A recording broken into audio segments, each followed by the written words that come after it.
Você, professor, está enfrentando aí dificuldades ao ensinar escrita para suas crianças com dispraxia, aliás? Eu quero mostrar nesse vídeo estratégias práticas para você usar na sua sala de aula e superar esses desafios. Não saia daí! Eu sou a Mara Duarte da Costa e aqui na Rema Neuroeducação eu sou a mentora e hoje nós vamos aprender juntos com a professora Juliana Montenegro, que é mestre nessa área. Vamos descobrir métodos específicos que levam em consideração os desafios motores dos alunos com dispraxia. Quero oferecer aqui técnicas práticas para melhorar a sua coordenação e confiança na hora de escrever. Então inscreva-se no canal, ative as notificações para que você continue recebendo todos os nossos conteúdos aqui, que são maravilhosos, né? Então, professora Juliana, bora lá, a aula toda sua.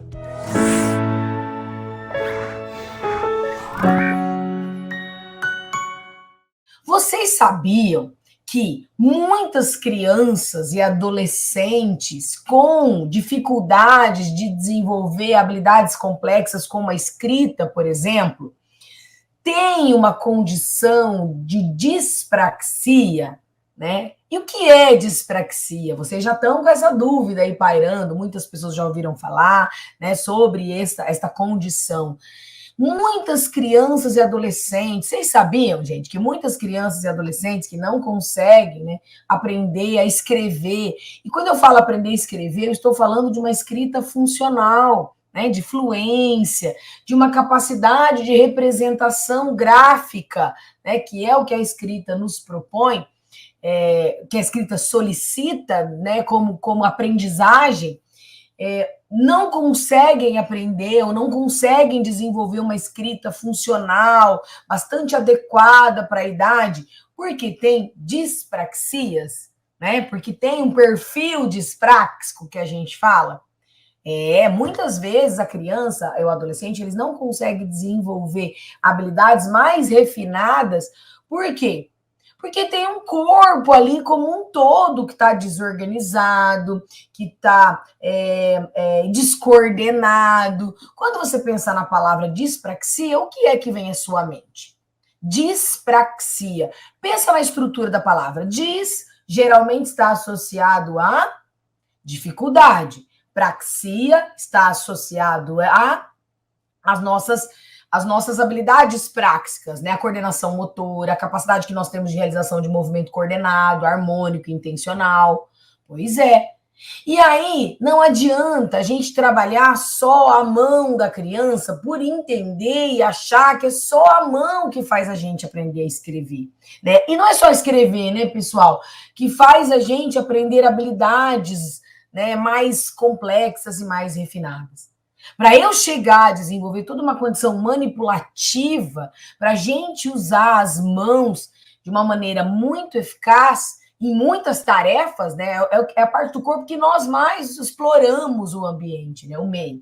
Nós precisamos de todo um percurso que se constrói principalmente nos primeiros 8 anos de vida. E sim, existem crianças que demonstram desde muito precocemente o que a gente chama de dispraxia.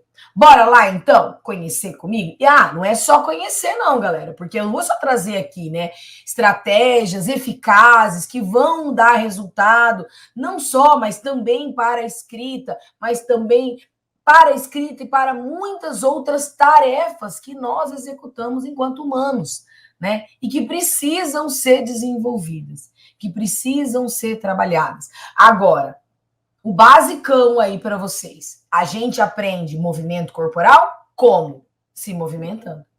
Faz sentido isso que eu estou dizendo para vocês? Para eu chegar a desenvolver toda uma habilidade manual, né, as praxias finas, que são os movimentos mais refinados da motricidade humana, nós temos que ter toda uma construção psicomotora.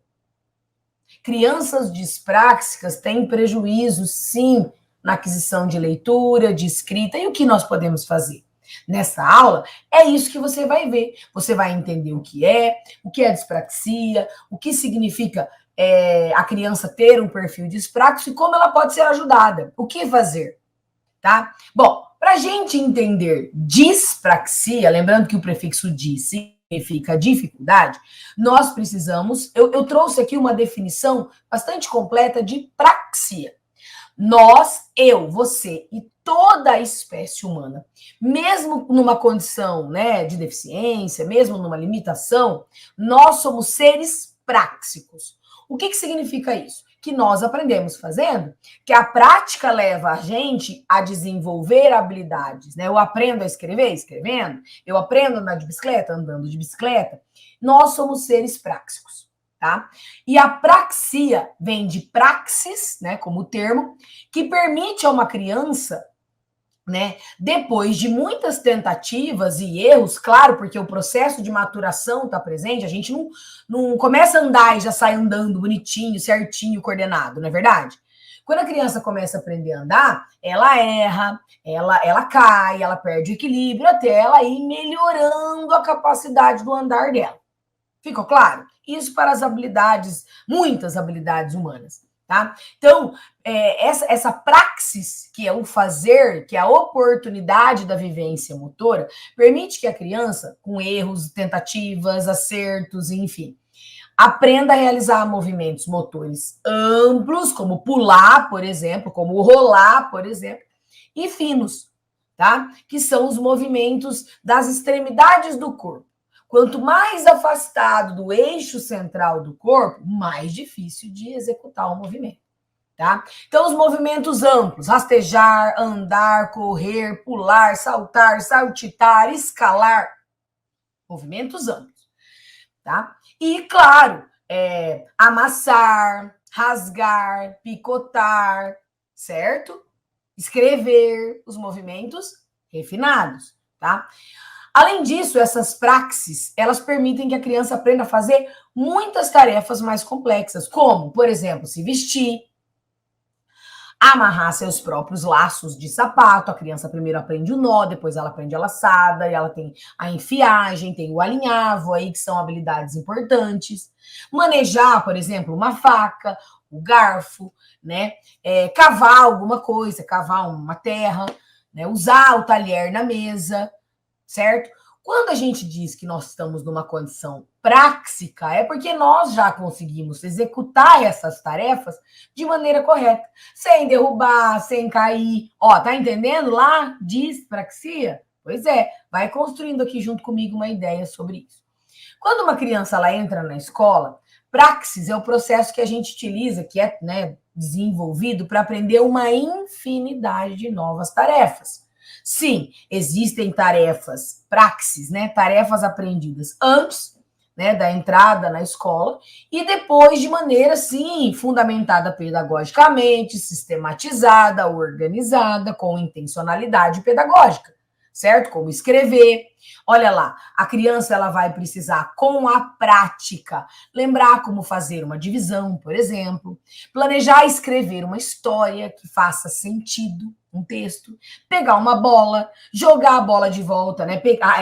Lançar, pegar, arremessar, acertar um alvo, né? Uma cesta, por exemplo, e aprender atividades ginásticas, como andar, correr, saltar, saltitar, rolar e por aí vai. Estão vendo? Então, é a praxis que nos permite, potencialmente humanas, essas condições, que a gente consiga executar muitas tarefas. Tarefas das mais simples às mais complexas, a observar a idade da criança e o nível de desenvolvimento dela. Tá, então vamos lá, vamos entender. Os movimentos desenvolvidos através da praxis, ou seja, do fazer, não são automáticos e movimentos reflexos, tá, gente? Não são. São movimentos coordenados que vêm de um planejamento. Toda a ação motora, ó, vou brincar aqui, vou pegar uma caneta. Ó, peguei uma caneta, ó, é uma ação motora. Destampei a caneta, uma ação motora. Fechei a caneta. Para eu executar esse movimento, gente, eu planejei. O planejamento, ele acontece lá no cérebro humano. E se, porventura, a gente tem alguma disfuncionalidade, né, deste cérebro, deste encéfalo, ou alguma alteração neurológica em estrutura e funcionamento, nós temos Podemos ter, tá, gente, a depender da área, enfim, da condição, do nível de estímulo, ter dificuldade para planejar e executar essa tarefa motora, que parece simples, mas requer uma série de habilidades. Tudo bem? Ok até aqui? Então, os movimentos coordenados, né, as praxias, não são automáticos, não são movimentos reflexos. Né? Como, por exemplo, quando um bebezinho nasce, que a gente toca a mãozinha dele e ele agarra, faz a garrinha, que a gente põe o dedo na bochecha e ele abre a boca na direção do estímulo. Né? Isso é movimento reflexo, né, nos primeiros meses de vida. As praxias são movimentos escolhidos, intencionais, voluntários, e para fazer requer planejamento. Então, primeiro deve vir a ideia, o objetivo. Por exemplo, eu vou simular aqui. Primeira ideia, tô com a boca seca, quero beber água. Objetivo, eu quero beber água. Aí o plano de ação. Automaticamente, o meu cérebro formula um plano de ação que vá fazer um plano do que eu tenho que fazer para beber água. Eu tenho um objetivo, que é beber água, mas como que eu vou fazer isso? Então, eu planejo a ação motora. Por exemplo, eu não tenho água aqui, eu tenho que levantar, ir até a cozinha. Então, o meu cérebro, ele planeja isso, tá?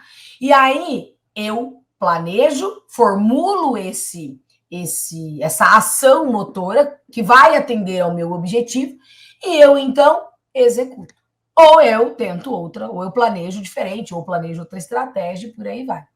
Tá, quando eu faço isso, olha que legal, gente. Então, por exemplo, vamos imaginar que a criança, é a primeira vez que ela vai pegar um objeto, intencionalmente. Ela olha o objeto e vai com a mãozinha na direção desse objeto. Então, existe uma intencionalidade, ela quer pegar o objeto. O objetivo dela é pegar o objeto, certo?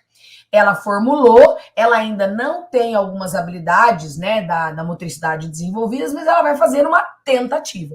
E ela, então, executa o plano. Ela tenta pegar o objeto. Aí ela tenta pegar o objeto e consegue. Quando ela tenta pegar o objeto e consegue, deu certo, ela planejou e executou e deu certo, o que acontece? Ela armazena esse plano, armazena essa ação motora, para que num outro momento que ela queira pegar um objeto, ela consiga executar essa ação novamente. Significa que à medida que ela vai fazendo, ela vai aprendendo. E sim, fazendo, aprendendo, gravando, melhorando a ação motora para não esbarrar mais no objeto, né? Acertar, abrir a mão exatamente da forma como o objeto precisa para ser agarrado, para ser pego, tá? E aí ela vai fazendo isso até que ela fica num nível de movimento coordenado, ou seja, a ação motora é executada corretamente. Tá. Isso num perfil práxico. E quando nós temos a dispraxia? Eu expliquei para vocês aqui todo o percurso. Na dispraxia, a gente tem uma condição em que esse sistema de planejamento motor, lá no funcionamento cerebral, que é o que faz com que a gente execute o movimento, não funciona, eu vou usar aqui, ó, não funciona como deveria. Ou seja, existe uma questão disfuncional. Existe uma questão disfuncional. E o que essa disfuncionalidade traz como consequência? A dificuldade de executar esse movimento num nível de proficiência. Executar esse movimento muito bem, sem erros. Ok? Ok? Ficou claro? Tá fazendo sentido isso para vocês? Faz sentido que se eu não planejo adequadamente a ação motora, isso interfere na ação propriamente dita? Pois é uma desordem, né? Uma disfuncionalidade neurológica. Em algum momento do processo de planejamento, enquanto nós estamos planejando a ação, eu não tenho nem como dizer para vocês especificamente por quê, mas ao planejar a ação, esse processo que é funcional, neurofuncional, não acontece como deveria. Certo? Não acontece como deveria. Ok?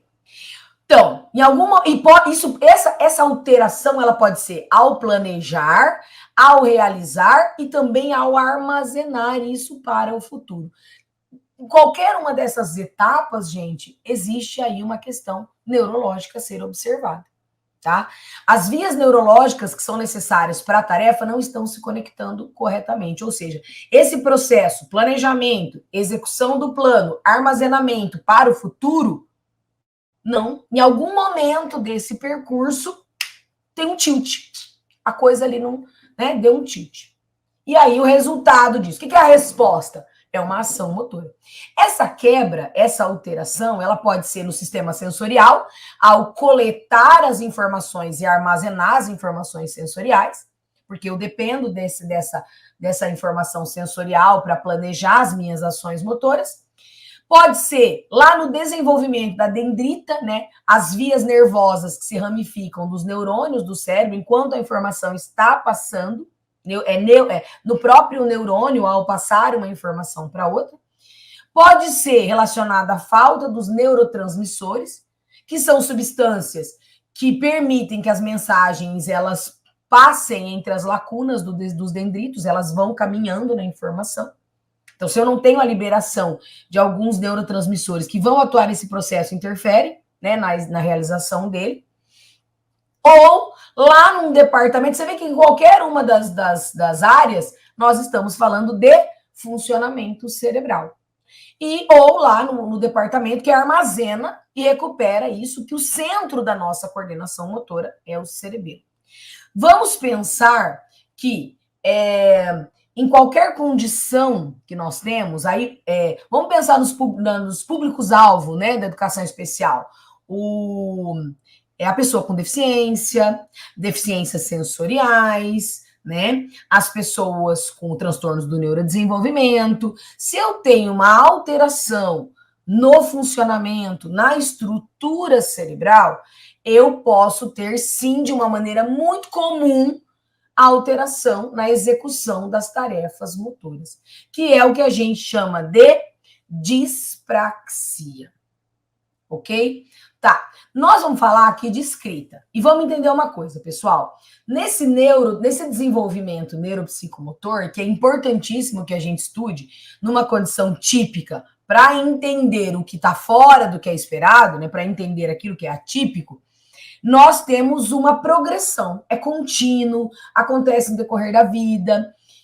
Começa quando a gente nasce, né? O movimento corporal ele já acontece durante a gestação, mas é depois que a gente nasce que ele vai sendo observado. E nós vamos desenvolvendo habilidades. Vou falar uma ordem aqui para vocês do desenvolvimento neuropsicomotor, né? A apraxia são fatores psicomotores e só existe a fina e a global. Na verdade, praxias, a gente chama de praxias as habilidades amplas e globais, só que junta todo o desenvolvimento práxico do ser humano, tá? Porque para eu chegar, gente, lá nas praxias globais e finas, eu tenho que ter desenvolvido todo esse percurso. Que percurso? Adquirir habilidades neuropsicomotoras que são fundamentais para que a gente aí consiga executar tarefas amplas e refinadas. Então, nós começamos de tonicidade, capacidade de contração e relaxamento, controle tônico-postural, equilíbrio estático e dinâmico, noção de corpo, esquema corporal, imagem corporal, lateralidade, uso e noção de direita e esquerda, estruturação espaço-temporal. Entre 0 e 8 anos, todas essas habilidades vão se desenvolvendo no ser humano, tá? Nesta ordem, praxia global e praxia fina, tá? A habilidade escrita, por isso eu coloquei aqui, né, preparando o corpo para escrever, gente, a habilidade de escrita, ela é uma das habilidades mais complexas que o ser humano desenvolve. Por quê? Porque eu dependo, para aprender a escrever, eu dependo de uma condição muito favorável psicomotora, neuromotora e também neurológica, cognitiva, neurocognitiva. Então, são muitas habilidades desenvolvidas. Tá, então a gente tem uma criança com dispraxia. O que a gente vai observar nessa criança? A dificuldade de execução de movimento, a gente vai observar uma criança, né, parece, tá? Desajeitada, descoordenada, ela já tem uma idade em que ela deveria estar executando algumas tarefas motoras de maneira bastante coordenada, harmônica, tá? E ela não consegue, tá? É uma criança que esbarra, que tromba, que tem dificuldade de equilíbrio, de lateralidade. Então, a gente tem toda uma motricidade comprometida. Por isso, dispraxia, tá bom? Então, como a gente prepara? E aqui eu vou falar uma coisa para vocês. Esses estímulos que eu vou trazer aqui, eles vão favorecer muito as crianças com dificuldades, transtornos, deficiências. Eu posso não sanar uma questão, né? Ah, não vai resolver, professora, mas eu vou diminuir o prejuízo em decorrência da, né, deficiência ou do transtorno e vou melhorar a funcionalidade. Pessoal, quando a gente tem uma condição de deficiência intelectual, os comprometimentos desta criança são justificados pela deficiência intelectual. A criança com deficiência intelectual tem comprometimento motor? Sim. A criança com TEA tem comprometimento motor? 86% delas têm comprometimento motor. Tá? Então, a gente vai, no atendimento à educação especial, verificar muitas crianças com dispraxia. Muitas mesmo. A maioria, assim, eu não posso dizer 100%, porque eu acho que é um número muito absoluto, mas uma maioria esmagadora vai ter alguma alteração no desenvolvimento psicomotor, tá? Então, aonde isso vai eu diria que assim, toda essa alteração ao longo dos primeiros anos de vida, esse déficit, vão sim trazer uma consequência muito significativa para o aprendizado da escrita. Tudo que eu vou trazer aqui para vocês, gente, podem usar à vontade, com crianças com dificuldades, transtornos, deficiências, tá? Pode. Por quê? Porque eu estou preparando o corpo, entendendo que a gente desenvolve do global para o refinado, mesmo com uma criança com uma idade avançada. Sim, quanto mais nova ela for submetida a esses estímulos, os resultados são mais eficazes. Mas sempre é possível oferecer estímulo. Então vamos preparar? Bom, para aprender a escrever, a gente, que eu falei para vocês, não é só uma questão motora, porque não é um ato involuntário, né, gente? Não é automático. A criança precisa aprender. E uma das habilidades que estão ali recrutadas na aquisição da escrita é a percepção visual e auditiva, tá? Existem patologias. Na síndrome de Down, nós temos algumas características que levam ao comprometimento motor, que nós já sabemos que elas existem, que é a hipotonia, frouxidão ligamentar. A criança com síndrome de Down tem isso, tá? Como eu melhoro a funcionalidade dela?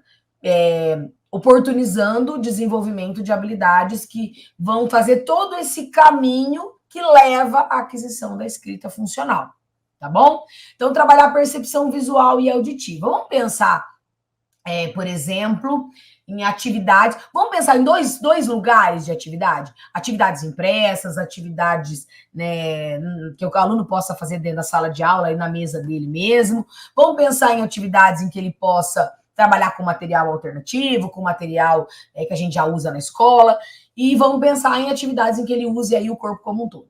Todos esses três tipos de atividade vão favorecer o desenvolvimento. Então, percepção, eu até trouxe aqui algumas ideias para vocês, né? Esses pareamentos com formas, imagens sobrepostas para a criança identificar, jogo de sombra, jogos de quebra-cabeça vão trabalhar a percepção visual.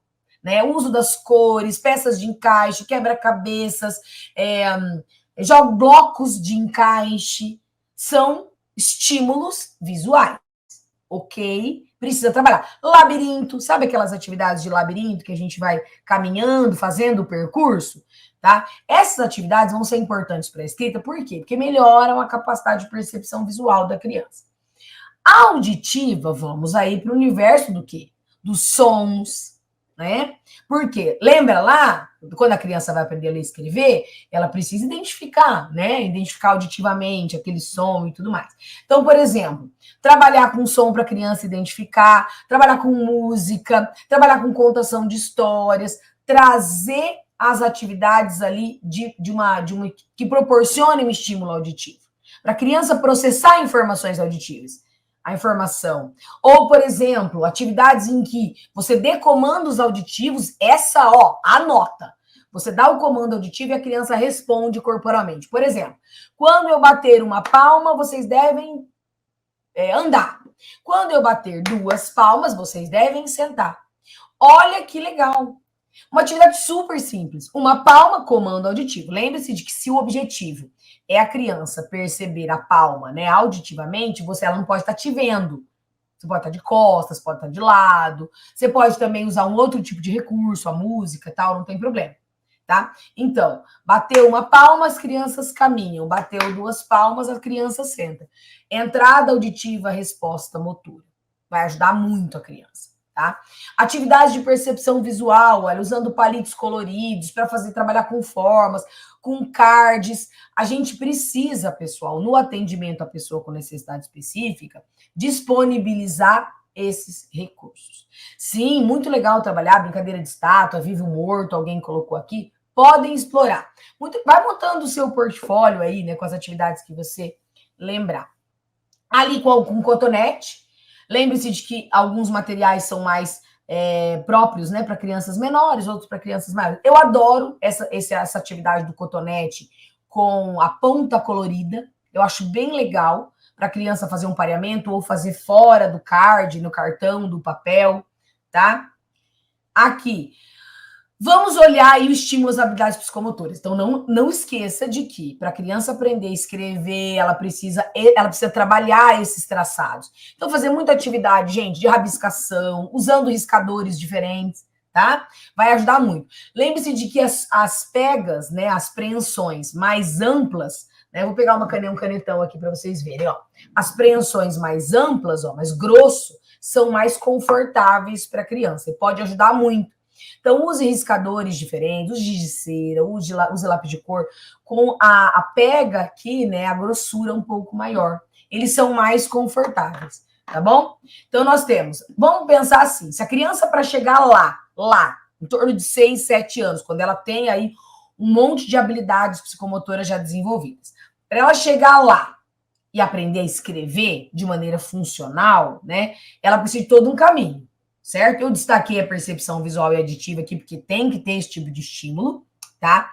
Mas eu tenho muitas outras coisas a serem trabalhadas. Então, vamos pensar assim? Vamos estimular as habilidades psicomotoras dos alunos de vocês? Em qualquer que seja a condição, né? Deficiências, transtornos, síndromes. Vai melhorar a funcionalidade da criança? Vai. Eu posso garantir para vocês que ir construindo esse caminho vai melhorar. Ah, professora, mas e se a criança é um pouco maior? Se ela tem ali já uns 10 anos? Não tem problema. Vai ser muito importante para ela diminuir o prejuízo motor, né, da motricidade e melhorar a funcionalidade dela. Tá bom? Pensa isso que é muito bom. Tudo que eu vou passar aqui para vocês hoje vai ajudar a melhorar a coordenação motora. Coordenação motora, nós temos várias, né? Coordenação óculo manual, óculo pedal, né? Coordenação motora global, coordenação motora fina. Praxia é coordenação motora, de certa forma. Tá bom? Beleza? Então, tudo que eu vou trabalhar aqui vai melhorar a coordenação motora. Mas por que eu estou insistindo na minha fala? Porque para chegar lá na escrita, eu tenho que caminhar. Então, eu tenho que trabalhar tonicidade. Tá lá nos primeiros anos de vida. Como, professora? Atividades para criança menor, no colchão, no colchonete, andar no colchão, pular no colchão, rolar no colchão. Atividades na areia, brincadeiras na areia, que vai melhorar tonicidade e equilíbrio corporal. Subir escada e descer escada. Ótimo, excelente. Elástico, sabe? Essas malhas, tecidos elásticos. Prender, abrir e fechar a perna. Pode ser até aqueles elásticos de ginástica, de funcional. Tá? Para criança maior, eu posso trabalhar com pneu, para ela subir em cima, andar em cima, pular. Tonicidade e equilíbrio corporal, fundamental. Carrinho de pano. O que é carrinho de pano? Coloca a criança no tecido, tenha malhas na sua sala de aula. Coloca a criança no tecido e bora puxar, brincar. Para ela aprender a andar de bicicleta, alguém colocou andar de bicicleta aqui, gente. Para ela aprender a andar de bicicleta, ela tem que ter todas essas habilidades. Tonicidade, equilíbrio, estruturação espaço-temporal, lateralidade, noção de corpo, coordenação motora global, porque pedalar, olhar, virar o guidão, se equilibrar na bicicleta, é difícil, tá bom? Então, primeiro a gente começa com essas. Carrinho de pano, carrinho de mão, aquele carriolinha, lembra? Cuidado com a criança, porque se ela tiver dificuldade de força de membro superior, ela pode se desequilibrar. Então, tente fazer o carrinho de mão com ela numa superfície confortável, segura. Cabo de guerra, puxar. Ai, professora, mas na corda assa, né, a mão. Usa tecido para fazer o cabo de guerra. Usa macarrão de piscina, aquelas boias que são compridinhas, parece um macarrão, sabe? Puxar para lá e para cá. Empilhar, carregar objetos e trabalhar com pesos diferentes, tá? Vai ajudar muito o desenvolvimento da criança. Equilíbrio, aqui eu vou dar para vocês uma sugestão. Explore possibilidades de equilíbrio estático e dinâmico, parado e em deslocamento. Ficar num pé só, trocar o pé, tá? Ajoelhar, sentar e subir a mãozinha e o pé lá, pé e mão no chão, bumbum no chão, pé e mão para cima. Formas de equilíbrio, ficar no avião, que a gente brinca, então, formas de equilíbrio corporal parado. E, claro, deslocamento, aí vem algumas brincadeiras, como o pé na lata. A amarelinha é um estímulo extremamente completo, né? Trabalha praxia global, amarelinha, trabalha ritmo, trabalha equilíbrio, trabalha tonicidade, então bastante completa. É importante a gente trazer isso. Andar sobre a mureta, andar sobre linhas no chão, pode explorar as possibilidades de equilíbrio. Lateralização, gente, quando a gente fala de lateralização, e para vocês entenderem a apropriação da escrita, vocês precisam entender como é que a gente chega até ela, por isso que é a minha aula aqui, né? A gente fala de dominância lateral, que a criança, ela define em torno de 6, 7 anos. O que significa isso, gente? O que significa dominância lateral? Que eu defino, existe um fator genético envolvido e tem a ver com a maturação neurológica, tá bom? Aí, eu defino, por uma questão genética, mas também maturação neurológica, qual é o lado de dominância, ou seja, qual é o lado do corpo que eu usarei mais, se eu sou destro ou canhoto. Lado, mão, olho, ouvido, pé, lado do corpo. Isso é dominância, isso define entre 6 e 7 anos, é o esperado. Antes da dominância, o que nós trabalhamos na criança? O uso dos dois lados. Certo? Ok? Faz sentido isso para vocês? Professora, mas se a criança tem que ser destra? Não, ela vai desenvolver isso por uma questão de maturação dos hemisférios cerebrais. Ela vai desenvolver, né, a dominância lateral, vai definir. Agora, muito importante antes de definir, pessoal, é que a criança ela seja oportunizada a usar os dois lados do corpo. Por quê? Porque nós somos seres bilaterais. Às vezes, a criança dispráxica, ela não consegue executar uma tarefa complexa porque ela não tem todo um trabalho motor para o lado não dominante dela. Tá bom? Para o lado não dominante. A gente não pode induzir o lado dominante. Ele vai acontecer por uma questão de maturação dos hemisférios cerebrais. Ah, professora, olha lá, mas se a criança tiver dificuldade, tiver alguma coisa, uma alteração, né, alguma condição, uma patologia, pode alterar? Pode. Então a criança primeiro ela precisa entender que ela tem dois lados do corpo e usar esses dois lados em atividades, por exemplo, como essa. As práticas, né, as atividades práticas são muito benéficas. Aqui atividades muito simples, que a gente faz usando mãozinha de EVA, usando plaquinhas com os pés de EVA colados, plaquinhas coloridas. Tá? Isso aqui você pode ter tudo separado e montar os percursos como você quiser, ou você pode ter tudo preso, como um grande percurso ali, tudo num tapete, e as crianças irem executar. Tá? Gente, isso aqui é importantíssimo. Além de tudo, uma atividade como essa que vocês estão vendo, ela trabalha ritmo. Ritmo na escrita faz toda a diferença. Porque o que é uma escrita... O que seria uma escrita proficiente, uma escrita fluente, uma escrita funcional? Tem uma velocidade nessa escrita, não é verdade? Não é verdade? Alguém aqui tem crianças que escrevem até, mas demoram 1 hora para escrever uma frase? Pois é. A velocidade com que a gente escreve, gente, é uma questão funcional da escrita. Vocês têm? Ou, por exemplo, que se desorganiza ali na folha, escreve no meio da linha, não respeita a margem. Vocês têm alunos assim? Pois é. Toda essa situação que eu estou falando vem de alteração da estruturação espaço-temporal, lateralidade, entendeu? Então a gente precisa tonicidade para manipular uma borracha, um lápis. Então a gente precisa trabalhar isso, certo? Noção de corpo. Se tem uma habilidade humana inerente à condição humana que é importante é trabalhar noção de corpo. Trabalhar noção de corpo, aqui alguém colocou, né, com adolescentes. Pessoal, com adolescentes você pode explorar essas práticas.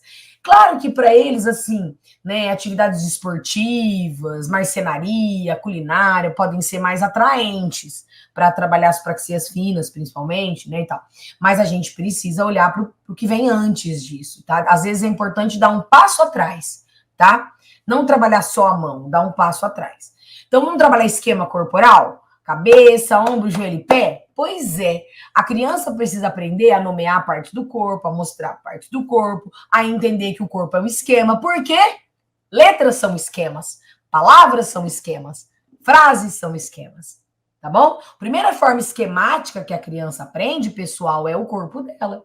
Ali eu coloquei uma atividade que eu acho muito legal, que é a criança coletar coisas da natureza, né? Que tem uma estimulação sensorial aí envolvida, e depois ela montar um corpinho, né? Então, tocar a parte do corpo pedida, recortar a parte do corpo de jornal, de revista, montar colagem, tá vendo? Não são só práticas motoras, de brincadeira, de movimento, né? Fazer o quebra-cabeças do corpo, tá? Montar o corpo, montar boneco articulado, trabalhar no espelho, fazendo mímica, gesto, brincar de mestre mandou, Simon disse. Nossa, dá para explorar muita coisa, certo?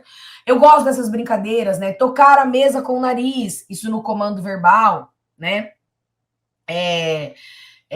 Tocar a parede com as costas. Lembre-se de explorar bastante partes variadas do corpo. O chão com o joelho, ou pela cor, né? Tocar o nariz no branco, tocar o joelho no vermelho. Também pode explorar, tá? Fazer lá, tocar as partes do corpo com a bexiga ou com um gelinho. Esse também é muito legal, que é deitar de barriga para cima e fazer círculos, quadrados, com o pé para cima, assim, sabe? Brincar com a criança para ela desenhar no ar. Vão ajudar a desenvolver a habilidade de esquema corporal. Montar bonequinho de papel, de pano também, legal. Quem quer ajudar o seu aluno? Mesmo. Aqui é transtornos específicos de aprendizagem, galera. Olha lá a educação especial, a importância de entender isso. Trabalhar as relações espaciais, é fundamental. Lá nos transtornos específicos de aprendizagem. Dislexia, descalculia, desgrafia, desortografia. Tem que ter relações espaciais e temporais. Por quê, gente? Porque escrever, a gente escreve da esquerda para a direita, entre linhas, as letras têm ali uma ocupação espacial, não é verdade? Faz sentido para você? Então, se faz sentido para você, então você tem que trabalhar com seu aluno para preparar esse aluno para a escrita. Sim, crianças com transtornos, com síndromes, com deficiências, podem aprender a escrever, só que elas precisam dessa construção. Tá bom? Então, aqui eu coloquei algumas atividades, né? Mas poderia ser, por exemplo, pessoal, um percurso para a criança fazer no papel, lá nos labirintos, também trabalha a percepção espacial, tá? Amarelinha, brincadeira de roda, circuito motor, você coloca várias atividades, assim, aqui você vai pular, aqui você vai passar por baixo, por cima, traz as relações espaciais, em cima, embaixo, dentro, fora. Tem que ter. Por quê? Porque para aprender a escrever, isso precisa estar muito desenvolvido na pessoa, tá bom? Caça ao tesouro, né, gente? Trabalha aí, né, um reconhecimento do espaço, que é muito importante. Brincadeira com alvo, tá? Por quê? Trabalho visomotor. O que é escrever? Escrever o quê? Escrever o quê, gente? É uma atividade de quê? Pensa comigo. Equilíbrio? Não, escrever é uma atividade visomotora. O que é visomotor? É um movimento, no caso, óculo manual. É um movimento guiado pela visão. Tenta escrever de olho fechado para você ver. Só que não vale olhar para a folha primeiro. Faz aí uma tentativa. Tenta você aí escrever de olhos fechados para você ver, sem olhar para a folha. Porque quando você olha para a folha antes, você reconhece o espaço. Não, sem olhar. Fecha o olho, pá, tenta escrever. Entendeu? Isso porque você já tem aí a escrita, né, gente, numa condição de proficiência. Você sabe, você aprendeu a escrever. tá bom? Ó, coloquei aqui palito, pareamento.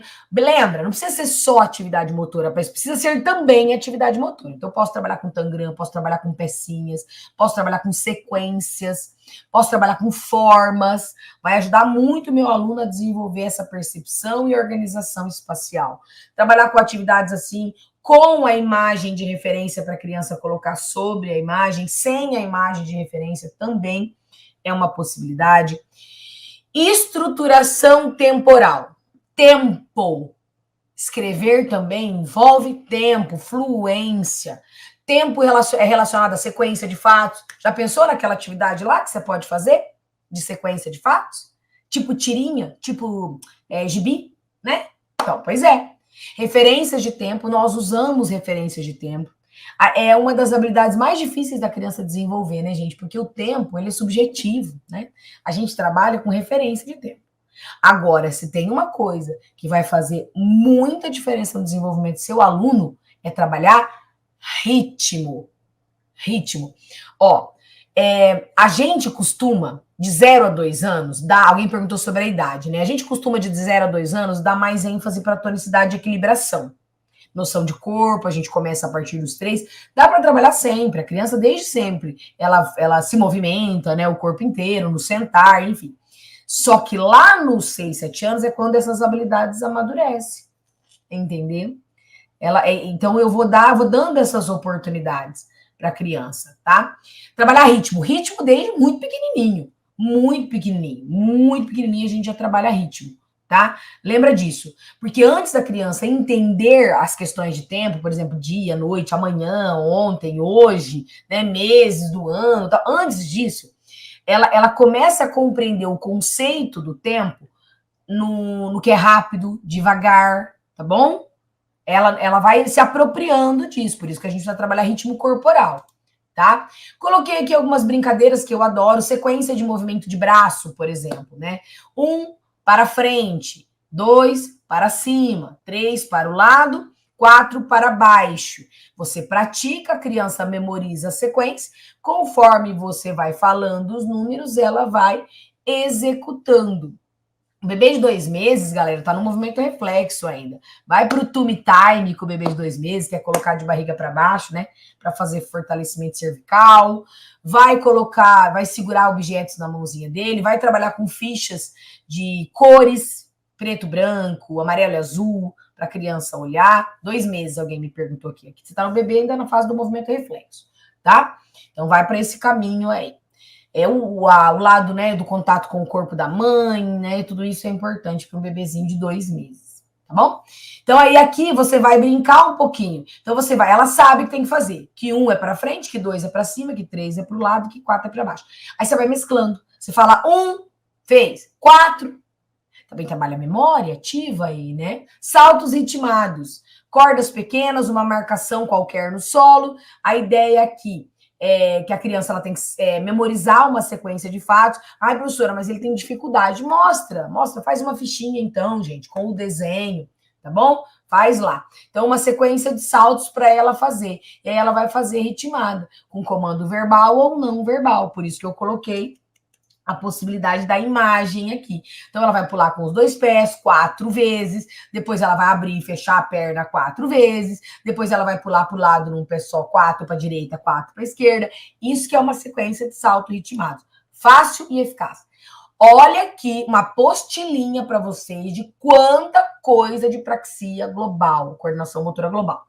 Coordenação motora global, a gente vai trabalhar o andar, o correr, o saltar, o saltitar, variando o movimento. Então, andar sobre linhas, andar de olhos abertos, olhos fechados, andar de costas, andar desviando de objetos.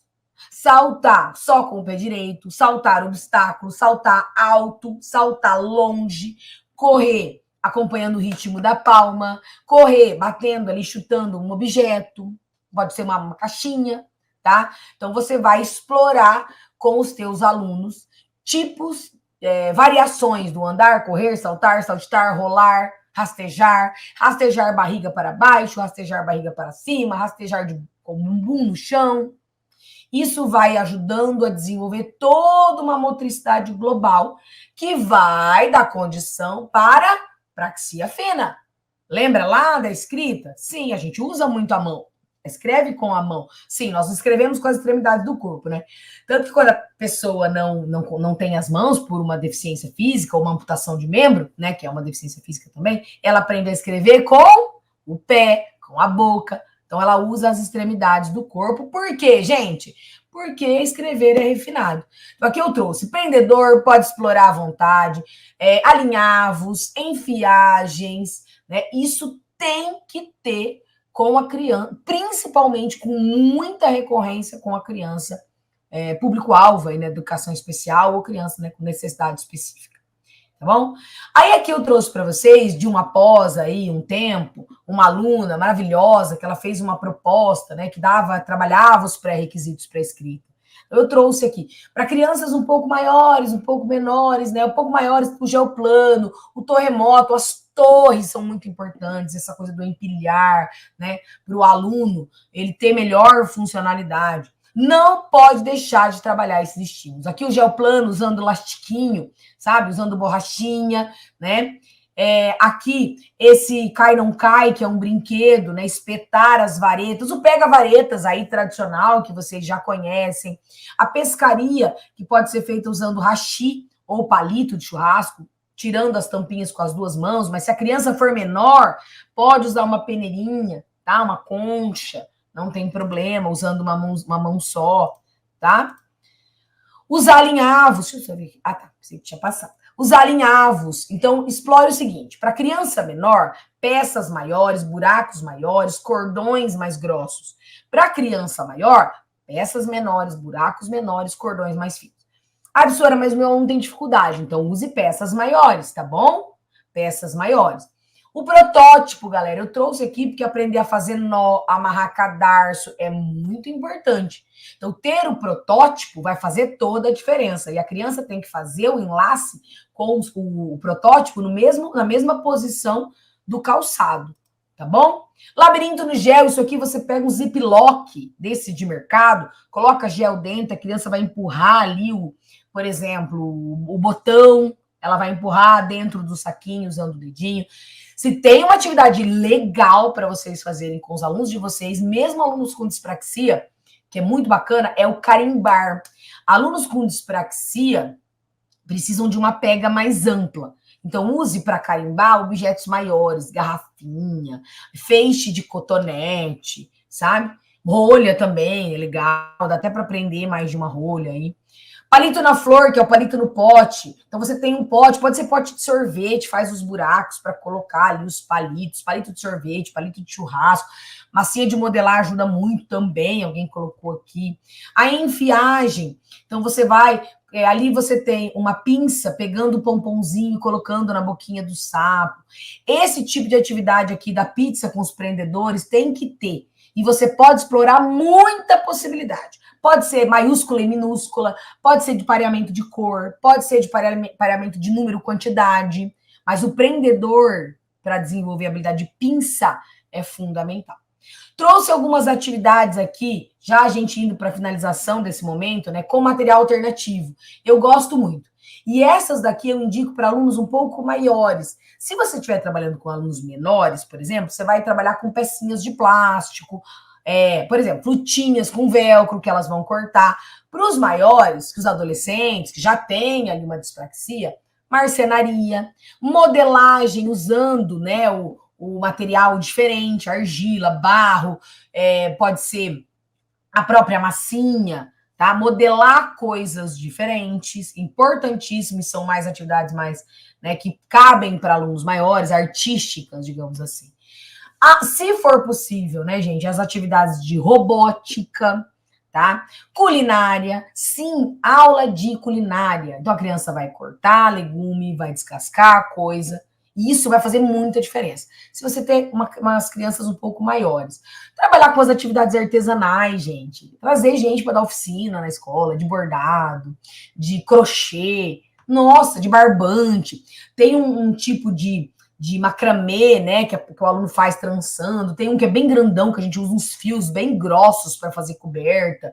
Muito legal isso, tá, galera?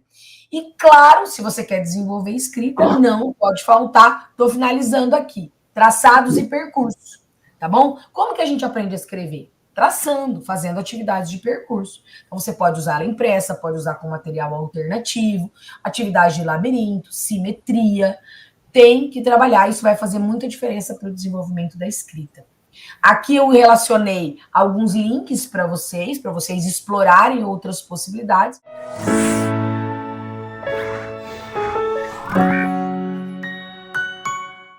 Obrigado por assistir até o final. E se você gostou desse vídeo, então não se esqueça de curtir e compartilhar com seus amigos. Isso ajuda muito a gente a disseminar o conhecimento para muito mais pessoas. E se ficou alguma dúvida ou sugestão, pode deixar aqui embaixo nos comentários que teremos o maior prazer em responder. Eu adoro quando vocês contam as histórias de vocês em sala de aula, porque isso enriquece muito a discussão. E aqui na Rema, o conhecimento não tem fim. Quer saber mais? Clique aqui no vídeo que está aparecendo na sua tela para aprender ainda mais. Até a próxima!